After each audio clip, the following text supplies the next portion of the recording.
ਜ਼ਹਿਰ ਇਕੱਠਾ ਕਰ ਰਿਹਾ केवल एक भुलेखे दा करके, एक भरम दा करके। ते भुलेखे ते भरम दा जन्म हुंदा है अज्ञानता दे विचों। इस करके सतगुरु जी कहंदे कुदरत ने साडे अंदर ही वो चीजां पैदा कीतियां ने। भले दी गल केड़ी होई, गुरु अर्जन साहब जी कहंदे एक बड़ी वधिया घटना घट गई, बड़े भले दा काम होया जीवन दे विच।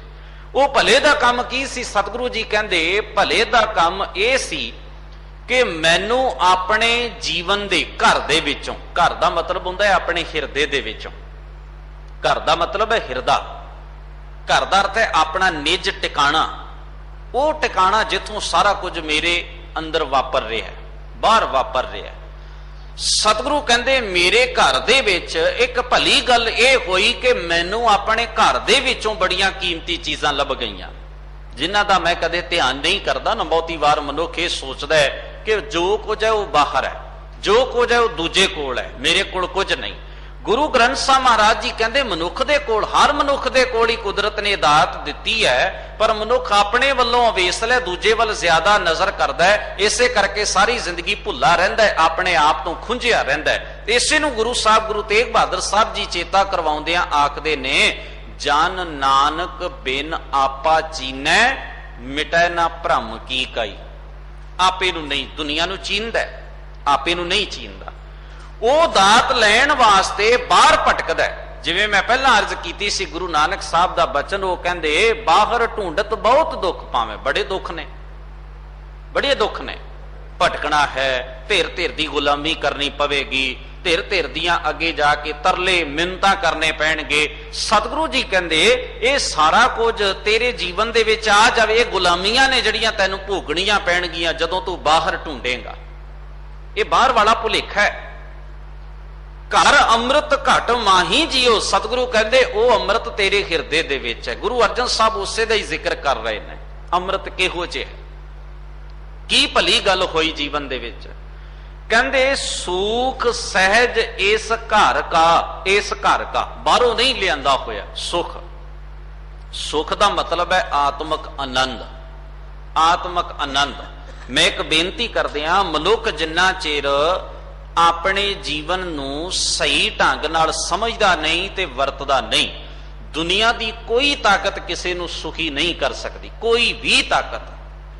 गुरबाणी दा एक वचन आप जी दे नाल साझा करां। गुरु साहब कहंदे ने, संतो सुनो, सुनो जन भाई, हे भाई जनो सत संगियो, मेरी एक गल नूं ध्यान नाल सुनो। वो किहड़ी गल सुणाउणी चाहुंदे ने सतगुरु जी? सानू सत संगी कह के, भाई कह के एक गल समझाउणी चाहुंदे ने, भाईचारे दे तौर ते, भरावां दे तौर ते संबोधन करके।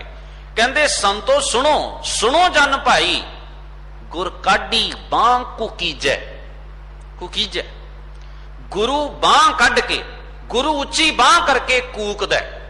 कूक दा मतलब हुंदा है उच्ची आवाज दिंदा, जिहड़ी दूजियां दे कन्नां दे विच पै जाए। हुण सतगुरु जी कहंदे किहड़ी गल कूक रिहा गुरु, की कहना चाहुंदा इतनी उच्ची आवाज दे नाल? कहंदे जे आत्म को सुख सुख नित लोड़ो तां सतगुर शरण पवीजै। आत्म को सुख, आत्म को सुख दा मतलब है अपने अंदर दा सुख जे लोड़दे हो। आत्म दा मतलब अपना आपा।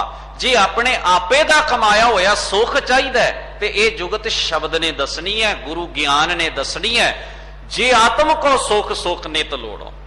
हुण गुरु साहब ने कितनी वड्डी गल कर दी। वो कहंदे अपने आप दा सुख जे चाहुंदा है, तेरे अपने नाल ही सुख है। जे तू उहनूं जानना चाहुंदा है ते कमाउणा चाहुंदा है तां सतगुर शरण पवीजै। किड्डा वड्डा भुलेखा है साडे जीवन दे अंदर। असीं सोचदे हां सुख कोई बाहरों सानूं देण वास्ते आवेगा। जदों मनुख दे कोल जिस कोल संसार दे साधन नहीं, लोड़ां पूरीआं नहीं हुंदियां, ਉਹਦਾ मन सोचता है कि जे सारा कुछ मेरे कोल होवे ते मैं कितना खुश रह सकदा, कितना सुखी रह सकदा। सुभाविक गल है, उसकी भटकना है और उस दियां लोड़ां ने जो पूरियां नहीं हो रही तो दुखी महसूस करता है, परेशान महसूस करता है अपने आप नूं। हुण गुरदेव जी कहंदे एक वो है जिस कोल साधना की कमी है ते वह दूजियां वल वेखदा है जिन्हां कोल बहुत साधन ने। वो कहंदा है बई ये जे मैं इन्हां वर्गा हो जावां, सारिया चीज़ां मेरे को होण ते मैं कितना खुश होवांगा, कितना सुखी रहांगा। ते जरा उस जीवन वाल झात मारीए। महाराज ने उत्थे भी जिक्र किया, कहंदे बहुत कुछ है, कोई इहो जी सहूलत नहीं जीवन की जिहड़ी कोल नहीं। सारे सुख साधन ऐश आराम पदार्थ वस्तुआं मान सन्मान हर चीज कोल है, किसी चीज की कमी नहीं जिहड़ी है नहीं। पर गुरु साहब जी कहंदे उत्थे भी चिंता हिरदे नूं दिन रात खाई जा रही है। वो भी बंदा कलपिया ते दुखी ते परेशान, ਉਹਦੇ अंदर भी कोई खेड़ा नहीं, बड़ा संकीर्ण जिहा होया बैठा है। उस दियां अपनियां मुश्किलां, जिहदे कोल नहीं ओदियां मुश्किलां ये ने कि है कुछ नहीं, जिहदे कोल है ओदियां अपनियां मुश्किलां बन गईयां। हुण गुरु साहब जी कहंदे दुनिया दा कोई भी सुख इकल्ला नहीं आउंदा, जदों आउंदा चिंता दी पंड अपने सिर ते चुक के तुहाडे घर दे विच वड़दा है। दुनिया दा कोई भी सुख अजिहा नहीं जिहड़ा चिंता दा बोझ लैके अपने कोल नहीं आउंदा, साडे कोल नहीं आउंदा। इस करके दुनिया दे सुख दे नाल चिंता आउणी सुभावक है। वो चिंता है उसकी सांभ संभाल दी चिंता, वो चिंता है वो किधरे गवाच ना जाए, खुस ना जाए, इस गल की चिंता।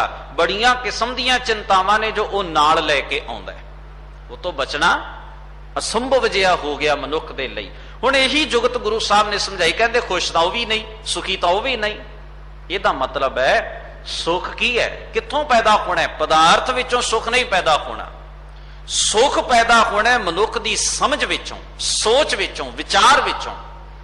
दुख भी मनुख की विचार विचों ही उपजदा है ते सुख भी मनुख की विचार विचों ही उपजदा है। गुरु साहब कहंदे बस गुरु ने आ जुगत मैनू समझा दी, उसे नूं आत्म को सुख आखिया। गुरु रामदास साहब कहंदे जे आत्म को सुख सुख नित लोड़ो तां सतगुर शरण पविजै।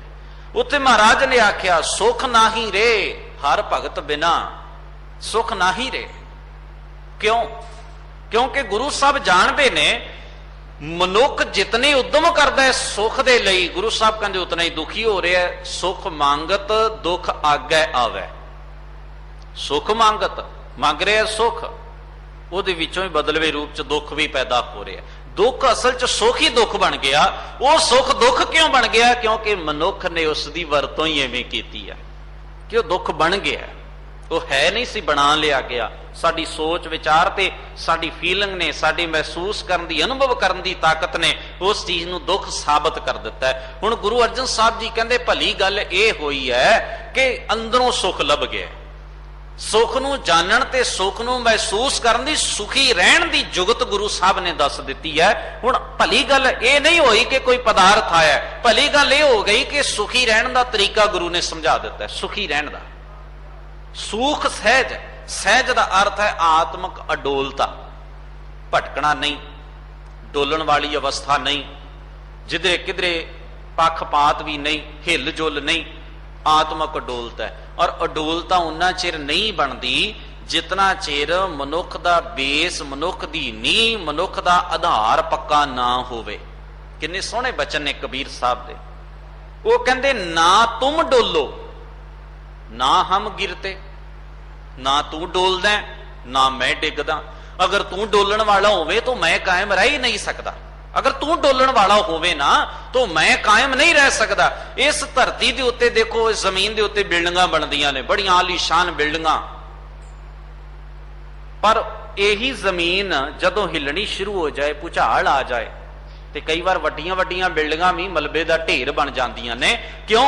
वो वड्डी बिल्डिंग बनाउण वाले इंजीनियर ने बाकायदा दावा किया कि ये इतने साल इस बिल्डिंग नूं मुरम्मत की लोड़ नहीं,